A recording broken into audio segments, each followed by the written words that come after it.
Hello everyone, welcome to DS NEET education. My name is Divya Soni. आज मैं आप लोगों को बिजनेस इकोनॉमिक्स का सबसे फर्स्ट एंड सबसे इम्पोर्टेंट टॉपिक बताने वाली हूँ, meaning and scope of business economics. क्या क्या बिजनेस इकोनॉमिक्स की मीनिंग है, क्या क्या कैरेक्टरिस्टिक्स है, क्या क्या इंपॉर्टेंस है, क्या क्या स्कोप है, ये सब इस वीडियो में मैं डिस्क्राइब करने वाली हूँ। तो वीडियो के अंत तक बने रहिए। चलिए स्टार्ट करते हैं। Business economics. अगर आप बिजनेस इन्वायरमेंट के भी वीडियोस देखना चाहते हैं तो मेरी प्लेलिस्ट में मैंने पूरा बिजनेस इन्वायरमेंट भी करा रखा है, तो आप उस सभी वीडियोस को देख सकते हैं। स्टार्ट करते हैं बिजनेस इकोनॉमिक्स।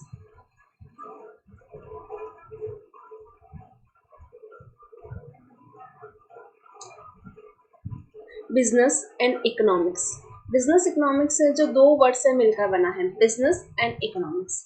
बिजनेस वो जो भी एक्टिविटीज जो प्रॉफिट अर्न करने के मोटिव से की जाती है, इसका कोई भी बिजनेस। अब अगर मेरे को एक बिजनेस ओपन करना है तो मेरा मेन मोटिव क्या रहेगा कि उसमें कितना प्रॉफिट अर्न करूंगी मैं, उस बिजनेस से कितना प्रॉफिट मुझे जो है एंड ऑफ द ईयर मुझे कितना प्रॉफिट मिलने वाला। और इकोनॉमिक्स इकोनॉमिक्स जैसे कि मैंने एक वीडियो में बताया हुआ कि इकोनॉमिक्स में क्या क्या आता है, कि जो भी स्केर्स इकोनॉमिक्स है, जो स्टडी है, एक स्टडी किस प्रकार की एक स्केर्स रिसोर्सेज है जो हमारी अर्थव्यवस्था में लिमिटेड रिसोर्सेज है, उन लिमिटेड रिसोर्सेज का इस प्रकार से यूज करना जिससे कि अल्टरनेटिव यूजेस हो सके और मैक्सिमम सेटिस्फेक्शन मिल सके। तो ये क्या है, इकोनॉमिक्स है। तो इकोनॉमिक्स में क्या क्या आता है, demand, supply, price, production, consumption, expenditure, ये सब चीजें आती हैं इकोनॉमिक्स में।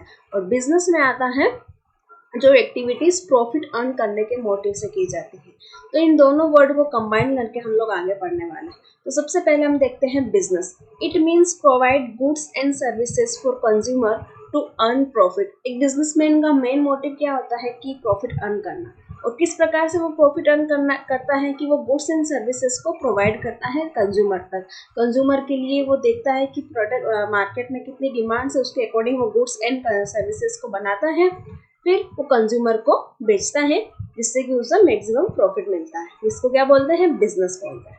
और economics, it is the study of production, distribution, exchange and consumption of goods and services. ये वो एक्टिविटीज हैं जो कि हम यूज करते हैं प्रोडक्ट को बनाने में, प्रोडक्शन में, उस प्रोडक्ट को डिस्ट्रीब्यूशन मतलब किन किन लोगों तक वो प्रोडक्शन जाएगा, एक्सचेंज में, एंड कंजप्शन में कौन लोग मतलब किस लोगों के लिए यूजफुल है, जो मैं प्रोडक्ट बना रही हूँ उसका कंजप्शन कौन लोग करने वाले हैं। तो ये सारी एक्टिविटीज क्या होती है, इकोनॉमिक्स होती है।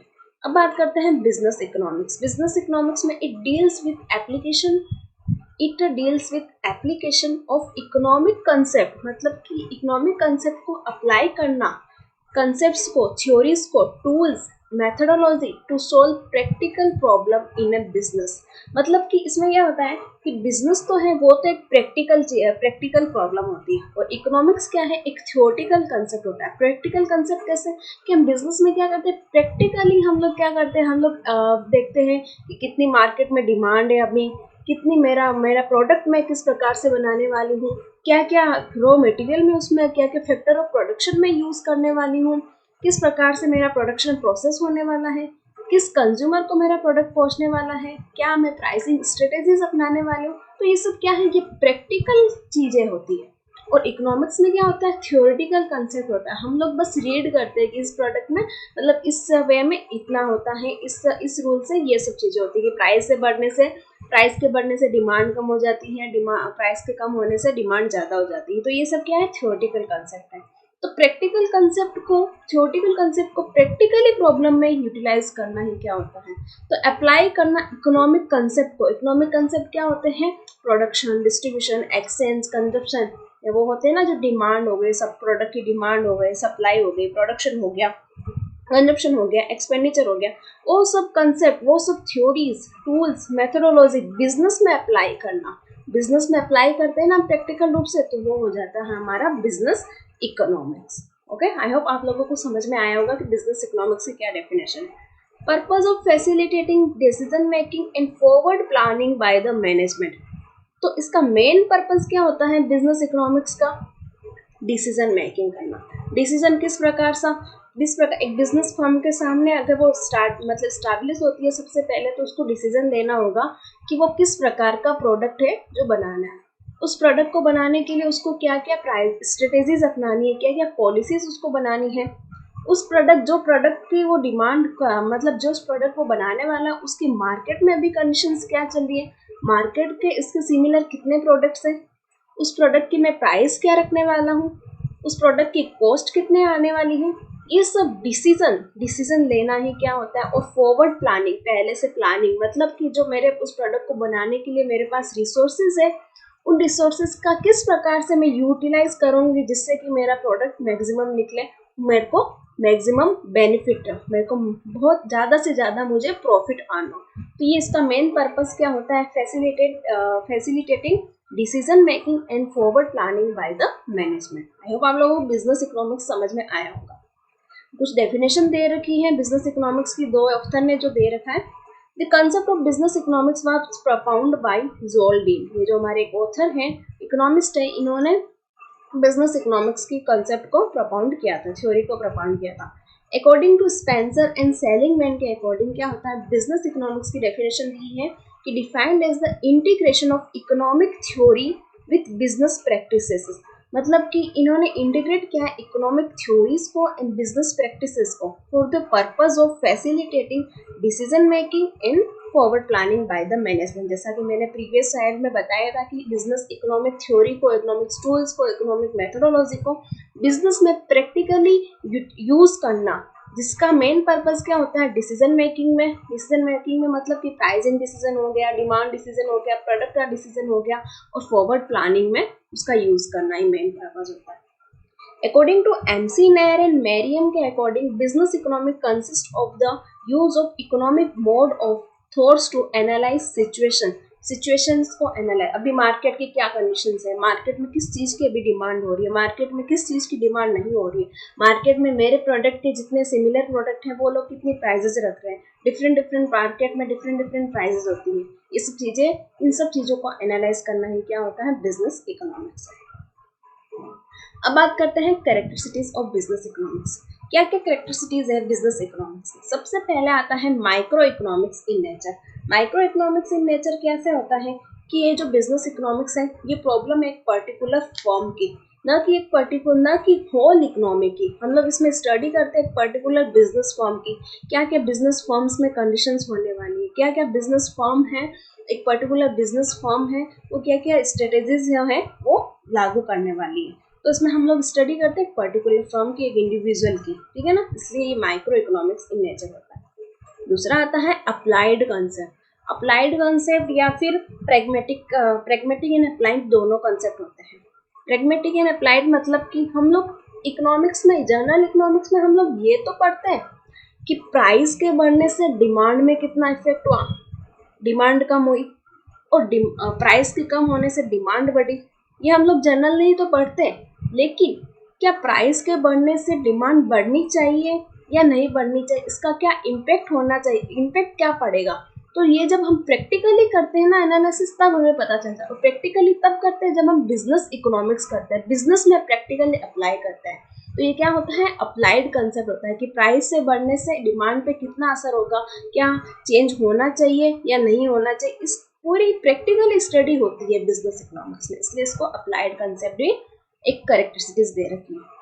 तीसरा आया है perspective in nature. Perspective in nature मतलब कि business economics affect the change in evaluated and necessary decision, मतलब कि डिफरेंट हमें ये तो पता है कि प्राइस एंड डिमांड का क्या क्या इंक्रीज एंड डिक्रीज होने से कितना चेंज हुआ, लेकिन क्या चेंज होना चाहिए और क्या चेंज नहीं होना चाहिए, इन सब की स्टडीज करना पर्सपेक्टिव इन नेचर होता है। ओके, फिर आता है decision making eight management level.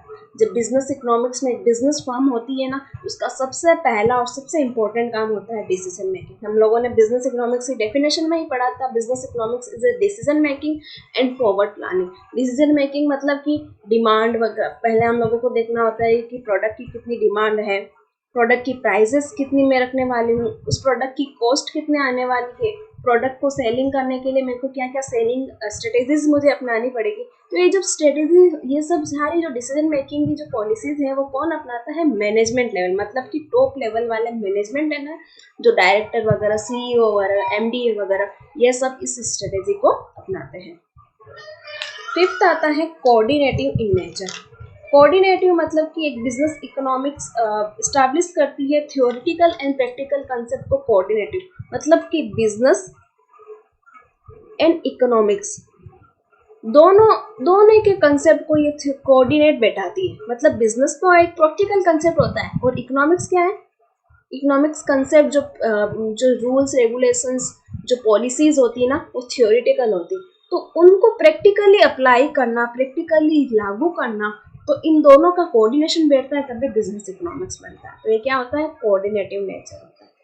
Both science and art, both science and art मतलब कि सिस्टमेटिक स्टडी करना। सिस्टमेटिक स्टडी कैसे हो सकती है बिजनेस इकोनॉमिक्स की, सिस्टमेटिक स्टडी करते हैं क्योंकि हम लोग सबसे पहले डिसीजन मेकिंग करते हैं, फिर हम फॉरवर्ड प्लानिंग मतलब कि हमें सारे जो रिसोर्सेज हमारे पास जितने रिसोर्सेज है उनमें से छांटनी करना कि कौन से रिसोर्सेज हमारे लिए इम्पोर्टेंट है और उन रिसोर्सेज का किस प्रकार से यूटिलाइज करना जिससे कि मुझे मैक्सिमम प्रॉफिट हो सके।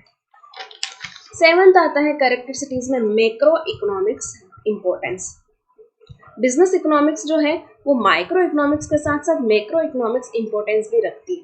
सपोज करो कि अगर मेरा बिजनेस फर्म है, एक इंडिविजुअल फर्म है, माइक्रो लेवल पे, लेकिन अगर मैक्रो मतलब मैक्रो क्या होता है, whole economy as a vast मतलब बड़े लेवल पर अर्थव्यवस्था में मैं जो प्रोडक्ट बना रही हूँ उस प्रोडक्ट की डिमांड ही नहीं है अर्थव्यवस्था में, तो क्या मैं छोटे लेवल पे उस काम को कर पाऊंगी, क्या नहीं कर पाऊंगी। तो मुझे ये देखना पड़ेगा कि अभी monetary policies, fiscal policies, market की बजट, मेरे को सारा जो मार्केट है उसकी मार्केट की स्टडीज करना पड़ेगा। तो मैक्रो इकोनॉमिक्स इंपॉर्टेंस में भी बिजनेस इकोनॉमिक्स रखता है। Related to theory of firm, अब फर्म की सबसे इम्पोर्टेंट थ्योरी क्या होता है कि अर्न करना मैक्सिमम प्रॉफिट। अब मैक्सिमम प्रॉफिट अर्न करना फर्म का मेन मोटिव होता है, तो ये किससे रिलेटेड है, थ्योरी ऑफ फर्म। तो ये क्या एक दूसरे से रिलेट करती है कि इस प्रकार से डिसीजन मेकिंग बनाना जिससे कि फर्म को मैक्सिमम बेनिफिट हो सके। आई होप आप लोगों को बिजनेस इकोनॉमिक्स की कैरेक्टरिस्टिक्स समझ में आई होगी। अब बात करते हैं importance of business economics. Business economics है वो कहाँ कहाँ पर इम्पोर्टेंस रखता है अपनी। Science of a decision making मतलब कि जैसा कि मैंने बताया ये एक साइंस है, सिस्टमेटिक स्टडी है, बिजनेस इकोनॉमिक्स सिस्टमेटिक स्टडी है डिसीजन मेकिंग कि कौन सा प्रोडक्ट, अगर कोई बिजनेस फॉर्म स्टैब्लिश होती है तो वह ये सोचती है कि मैं कौन सा प्रोडक्ट बनाऊं, उस प्रोडक्ट में अभी कितनी डिमांड है और फ्यूचर में कितनी डिमांड होने वाली, उस प्रोडक्ट को बनाने में मेरी इनपुट मेरी कॉस्ट कितने लगने वाली है, उस प्रोडक्ट की प्राइसिंग में कितनी रखने वाली हूँ, उस प्रोडक्ट की मैं सेलिंग स्ट्रेटेजीज क्या अपनाने वाली हूँ, उस प्रोडक्ट को लगने वाला रिसोर्सेज है उनका मैं यूटिलाइजेशन किस प्रकार से करने वाली हूँ। ये सब क्या होता है डिसीजन मेकिंग में काम आता है। फिर आता है हेल्पफुल इन प्लानिंग, पहले से ही प्लानिंग करना कि मैं ये प्रोडक्ट बनाऊंगी, इस प्रोडक्ट को बनाने के लिए मुझे ये रिसोर्सेज चाहिए और उन रिसोर्सेज का मैं इस प्रकार से यूटिलाइज करूंगी जिससे कि मुझे मैक्सिमम बेनिफिट हो सके। तो पहले से क्या किया मैंने, प्लानिंग की। तो ये किस में काम आता है, importance of business economics. Coordination between principle and practices. Principle मतलब कि जो भी बिजनेस इकोनॉमिक्स में जितने भी प्रिंसिपल, जितने भी रूल्स रेगुलेशंस लगते हैं, सपोज करो डिमांड, ये लोग हम लोग देखते हैं ना कि डिमांड के बढ़ने से, प्राइस के बढ़ने से डिमांड बढ़ी, प्राइस के बढ़ने से डिमांड कम हो गई प्रोडक्ट की, प्राइस के घटने से डिमांड बढ़ गई। ये सब चीज़ें हमें क्या करती है, बिजनेस इकोनॉमिक्स हेल्प करती है to change this models into model based more simplified assumption. मतलब कि एजम्पशन, पहले तो इकोनॉमिक्स तो क्या है एक एजम्पशन बेस्ड है, लेकिन बिजनेस में जब अप्लाई हो जाता है ना तो इसको प्रैक्टिकली हम लोग इसमें पता चल जाता है, कोऑर्डिनेशन बैठ जाता है प्रिंसिपल एंड प्रैक्टिसेस में, क्योंकि हम लोग प्रैक्टिस भी कर सकते हैं। क्योंकि प्रिंसिपल तो क्या होता है इकोनॉमिक्स में लगते हैं, लेकिन प्रैक्टिसेस हम किस में करते हैं, बिजनेस फॉर्म में करते हैं। तो इन दोनों का कोऑर्डिनेशन हो जाता है बिजनेस इकोनॉमिक्स में। Helpful in formulating business policies, business की जितनी भी सारी भी जो पॉलिसीज होती है, जो रूल्स है, जो रेगुलेशन है, जिससे कि हमें एक एक्चुअल बिहेवियर, फर्म के एक्चुअल बिहेवियर के बारे में हमें पता चल जाता है, फर्म के ऑब्जेक्टिव्स क्या है, इन सब के लिए हमें क्या क्या पॉलिसीज अपनानी है। माइक्रो इकोनॉमिक्स क्या है, मैक्रो मतलब कि मैक्सिमम प्रॉफिट अर्न करने के लिए हमें बिजनेस पॉलिसीज क्या क्या होती है। हेल्पफुल इन कॉस्ट कंट्रोल, अगर मैंने बिजनेस इकोनॉमिक्स को सही तरीके से नहीं देखा और मैंने पहले से प्लानिंग नहीं करी तो मेरा प्रोडक्ट की प्राइसिंग, अगर मैंने प्राइसिंग कम रख दी और मेरी कॉस्ट ज़्यादा आ गई, अगर मैंने रिसोर्सेज का सही तरीके से यूज़ नहीं किया तो मेरा कॉस्ट बढ़ जाएगी, जिससे मुझे लॉसेज होने लग जाएंगे। जबकि मेरा बिजनेस फर्म का मेन मोटिव क्या होता है, ज़्यादा से ज़्यादा मैक्सिमम प्रॉफिट अर्न करना। और प्रॉफिट कैसे अर्न किया जा सकता है, एक कॉस्ट कंट्रोल करके भी प्रॉफिट अर्न किया जा सकता है। तो मेरा मेन मोटिव ये रहेगा कि कॉस्ट को कंट्रोल करना। हेल्पफुल इन डिमांड फोरकास्टिंग, और प्रोडक्ट की सबसे पहले बिजनेस को बनाने से, बिजनेस को एस्टैब्लिश करने से पहले मेरे को ये देखना ही पड़ेगा ना प्रोडक्ट, उस प्रोडक्ट की डिमांड, मतलब कि मेरे को अनुमान लगाना होगा कि उस प्रोडक्ट की अभी कितनी डिमांड है, फ्यूचर में कितनी डिमांड होने वाली है, किस किस कौन से जियोग्राफिक एरिया में कितनी डिमांड है, उस सीजन में कितनी डिमांड होगी इस प्रोडक्ट की। ये सब चीज़ें मेरे को बिजनेस इकोनॉमिक्स बताती है। मिनिमाइजिंग अनसर्टेनिटीज, जो क्या बोलते हैं, अनसर्टेनिटीज आती रहती है, जैसे कि अभी हमारे कोविड का सिचुएशन आई थी, तो हमें नहीं पता था कि कोरोना में क्या होगा, जैसे कि हमारी इकोनॉमिक्स में बहुत ज़्यादा इम्पेक्ट पड़ा था। तो इन सब अनसर्टेनिटीज को मिनिमाइज करना, या हमें पता लगाना कि मार्केट में अभी क्या कंडीशंस अगर हो सकती है, इन कंडीशन में मेरे को क्या करना पड़ेगा, अगर इस प्रकार की कंडीशन होगी तो उस कंडीशन में मैं क्या कर सकता हूँ। तो इन सब अनसर्टेनिटीज को दूर करने के लिए बिजनेस इकोनॉमिक्स इंपॉर्टेंट होता है।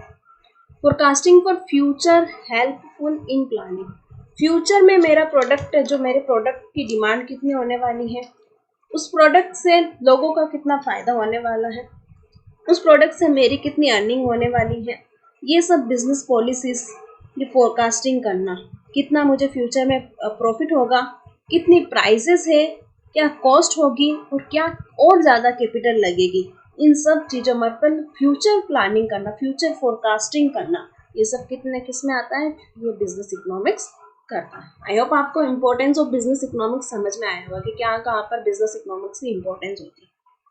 अब सबसे इम्पोर्टेंट बात करते हैं हम scope of business economics, business economics का स्कोप। तो सबसे पहले आता है demand analysis and forecasting. Demand analysis, जैसा कि मैंने बताया था कि मुझे अगर एक बिजनेस फर्म ओपन करनी है तो सबसे पहले मैं क्या देखूंगी कि मैं कौन सा प्रोडक्ट है, कौन से प्रोडक्ट का प्रोडक्शन करूंगी। तो मुझे देखना पड़ेगा कि उस प्रोडक्ट की डिमांड कितनी है मार्केट में। सपोज करो मैं एक पेन, मेरे हाथ में पेन है, मैं पेन का बिजनेस ओपन करने वाली हूँ, तो मुझे देखना पड़ेगा इस पेन की कितनी अभी डिमांड है, किस जियोग्राफिकल एरिया में पेन की डिमांड होती है, किस सीजन में पेन की डिमांड होती है, ये सब चीजें मेरे को देखनी पड़ती है। फोरकास्टिंग करना, फोरकास्टिंग मतलब कि जियोग्राफिकल एरिया भी हो सकता है, ये सब चीजें होती है, ठीक है ना। फिर आता है कॉस्ट एंड प्रॉब्लम एनालिसिस। अगर मैं पेन बना रही हूँ, मेरा मेन मोटिव क्या होता है बिजनेस फर्म का, सबसे इम्पोर्टेंट मोटिव होता है ज़्यादा से ज़्यादा प्रॉफिट को अर्न करना। लेकिन प्रॉफिट को अर्न करने के साथ साथ एक स्ट्रेटेजी मुझे ये अपनानी होगी, मेरे को कॉस्ट को कम, जो इसमें इनपुट कॉस्ट लगने वाली है उसको कम करना। तो इनपुट कॉस्ट कम करने के लिए मेरे को बिजनेस इकोनॉमिक्स में देखना पड़ेगा कि क्या क्या मेरे को स्ट्रेटेजीज कितनी, अभी मेरा जो प्रोडक्ट बनाऊंगी, मेरी पेन है, मैं इस पेन में लगने वाले रॉ मटेरियल की फिक्स्ड कॉस्ट, चाहे मार्जिनल कॉस्ट हो चाहे वेरिएबल कॉस्ट हो, वो सभी कॉस्ट कितनी लगने वाली है, एनालिसिस करना, जिससे कि मुझे प्रॉफिट प्लानिंग करने में मदद मिल सके, मैं प्राइस भी अच्छे से लगा सकूं। नेक्स्ट आता है प्राइसिंग पॉलिसीज। प्रोडक्ट बना दिया, पेन बना दिया, कॉस्ट एनालिसिस कर ली, डिमांड एनालिसिस कर ली, सब कुछ एनालिसिस। अब मेन इंपॉर्टेंट पॉइंट आता है प्राइसिंग एनालिसिस, कि मैंने जो प्रोडक्ट बनाया उस प्रोडक्ट की प्राइस कितनी रखने वाली। अगर मैंने मार्केट में अपने पेन की प्राइस ज़्यादा रख ली तो क्या लोग मुझसे पेन खरीदना पसंद करेंगे? नहीं करेंगे। क्यों? क्योंकि वो कंज्यूमर तो क्या कहाँ जाएंगे, वो कस्टमर कहाँ जाएंगे जहाँ पेन की प्राइस कम मिलेगी। अगर मेरे पास स्टार्टिंग में पेन की प्राइस ज़्यादा रख दी तो लोग मेरे पास नहीं आएंगे, और अगर कम ही रख दी तो लोग सोचेंगे कि इस पेन की क्वालिटी अच्छी नहीं है। तो मुझे ये देखना पड़ेगा मैं क्या प्राइसिंग पॉलिसीज अपनाऊं, ठीक है ना।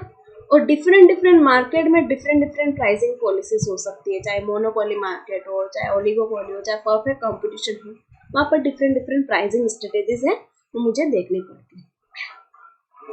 फिर आता है कैपिटल मैनेजमेंट। बिजनेस में स्टैब्लिश करने के लिए सबसे पहले मुझे क्या करना पड़ेगा, इन्वेस्टमेंट करना पड़ेगा। और इन्वेस्टमेंट करने के लिए मुझे देखना पड़ेगा मेरे कितनी कैपिटल लगने वाली है। मेरी कॉस्ट ऑफ कैपिटल कितनी लगने वाली है, मेरा प्रोजेक्ट कितना बड़ा होने वाला, उसके अकॉर्डिंग मेरे को इन्वेस्टमेंट करना पड़ेगा। स्टार्टिंग में कितनी कैपिटल होगी, मेरे को बीच में कितना इन्वेस्टमेंट करेगा, और मेरे को फ्यूचर में और कितनी कैपिटल लगानी पड़ सकती है मेरे प्रोडक्ट को बनाने के लिए। ये सब बिजनेस इकोनॉमिक्स का स्कोप होता है। प्रॉफिट मैनेजमेंट, एक बिजनेस फर्म का सबसे इम्पोर्टेंट है, सबसे मेन मोटिव क्या होता है, मैक्सिमम प्रॉफिट अर्न करना होता है। तो प्रॉफिट मैनेजमेंट ही अगर उसने सही तरीके से नहीं किया तो बिजनेस फर्म किस काम की।